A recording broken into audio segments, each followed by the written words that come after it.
For the first time in the human race, we have unleashed a freedom virus, a truth virus. We've unleashed a sovereignty virus, which is also a monetary virus. And as you know, and as Heinlein once said, the only way to fight a virus is with another virus. You can't take it on, you can't take it head on. Bitcoin is something special.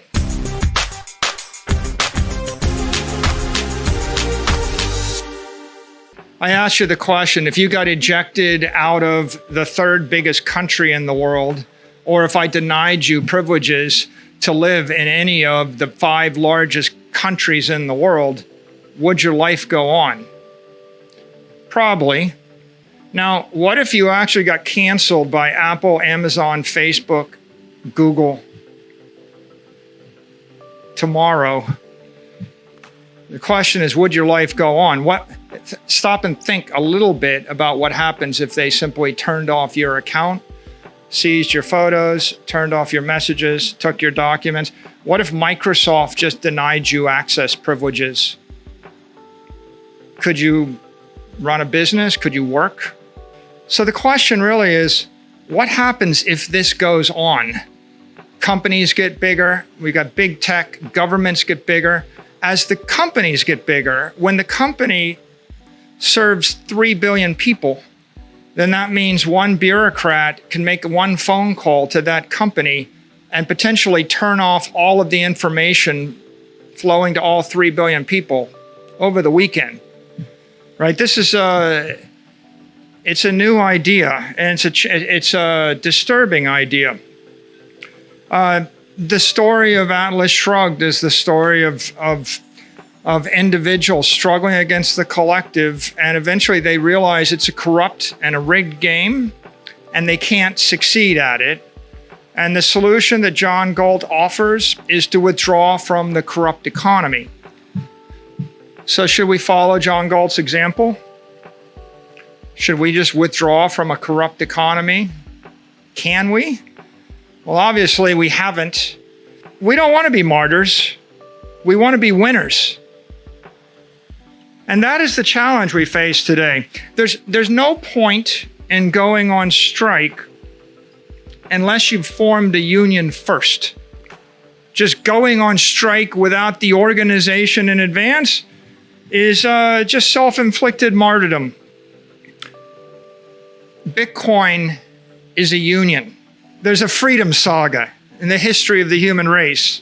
What is that saga? Somebody grows up, they struggle against the collective, life is oppressive, they can't farm, they can't live, they can't worship, they can't celebrate, they can't breathe. So what do? Well, they go over the horizon. Beyond this horizon, we travel somewhere over the hill.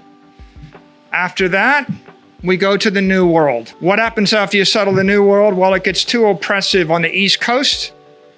Go west, young man. And we go west. We want to get away from too many politicians, too much government, too many well-intentioned individuals trying to help us with more laws, more government services. Well, in the 20th century, Peter and I are both aeronautical engineers. We read every science fiction writer, and the great romantic science fiction tomes from Heinlein, etc., were all about Earth is too crowded. We got to get off this planet. Now, the problem is, it turns out to be fairly expensive to go to space. We didn't quite make it. We figured out how to send millions of people to the New World, and we sent millions of people west, but we couldn't send millions of people to the moon or Mars or the next habitable G-type star. So where is the next frontier for those thirsting for freedom? Cyberspace. And here, I pause and I ask you to, like Steve Jobs said, think different. Thinking conventionally will get you killed. We will be martyrs, we will not be winners. We have to embrace new paradigms. In the 21st century, you can choose where to locate your body, your friends and family. You can choose where to locate your mind. You can spend your time on Twitch or Netflix or YouTube or Reddit or reading whatever you like there's infinite. You can be wherever you want to be with any group you want to be in cyberspace, in your head. You can also choose where to locate your business, your P&L. Where do you generate cash flow in order to pay your expenses? And finally, you can choose where to place your wealth. That is, what will your bank be? How will you store your life savings? Every dime that you earn this year will be stored where? You don't have to work where you live, and you don't have to think where you live, and you don't have to store. If you live in Venezuela and you make money in pesos, in Bolivar, or if you live in Argentina and you're making pesos, you don't have to save your pesos in an Argentine bank. You could choose to place your wealth in a different location than your business interests while your mind is in one place and your body is in another. The idea of crypto, or the great achievement of Satoshi Nakamoto, is the concept of creating a truly decentralized network, giving it to billions of people, allowing people to in a decentralized way, protect that network, support that network, serve that network, benefit from that network. What if we could create something which is truly a utilitarian, egalitarian, economically and philosophically empowering computer network created on the strength of the power of cryptography? And cryptography is a machine with a mechanical advantage.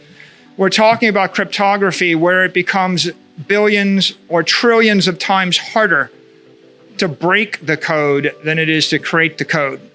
It's a trillion to one advantage. It's a quadrillion to one advantage. If you can create a mechanical advantage in cyberspace, then you can create something which is going to transcend and beyond the reach of the collective.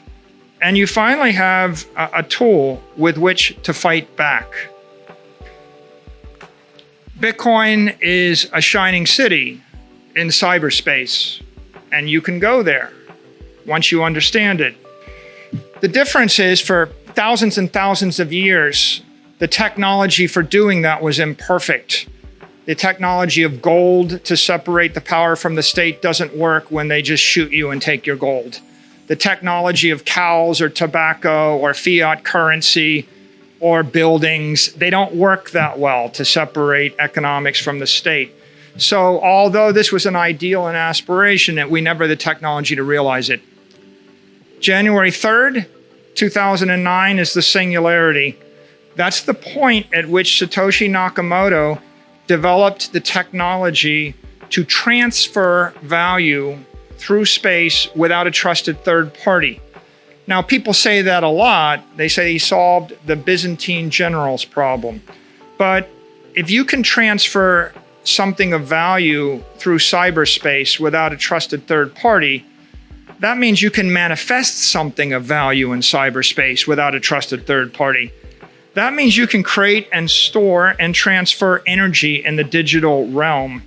Most people don't realize this, but Satoshi opened a portal from the physical realm into the digital realm, and energy began to flow into cyberspace, bringing life to a formerly dead realm consisting only of shadows and ghosts, bringing conservation of energy and matter, objectivity, truth, time, and consequence into the digital realm, delivering property rights, freedom, and sovereignty that is separate from the physical and the political realm to humanity.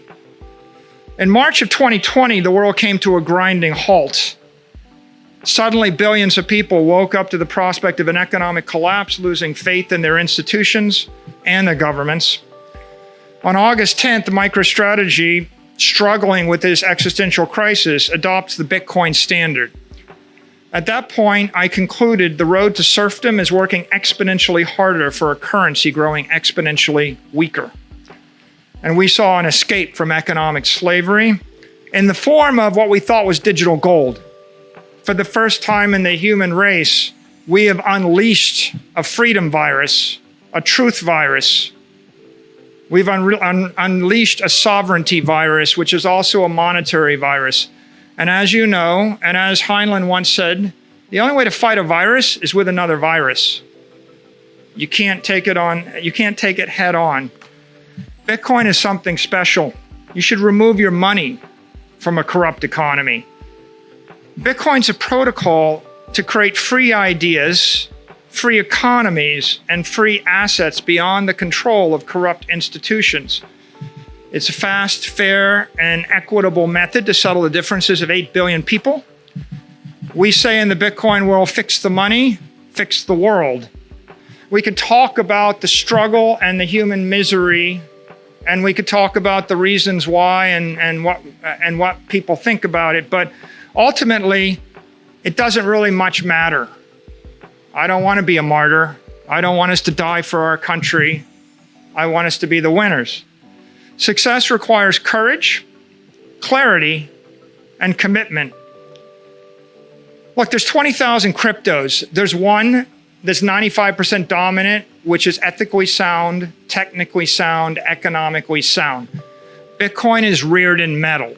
It's the hardest substance in the universe. When we bought Bitcoin, we bought 250 million. No public company had ever bought any. People thought we were crazy. So then we bought another 175 million. People thought we were crazy. Then we bought 600 million more. People said, you can't stand on it. It'll destroy you. It's like standing on a bridge made of steel.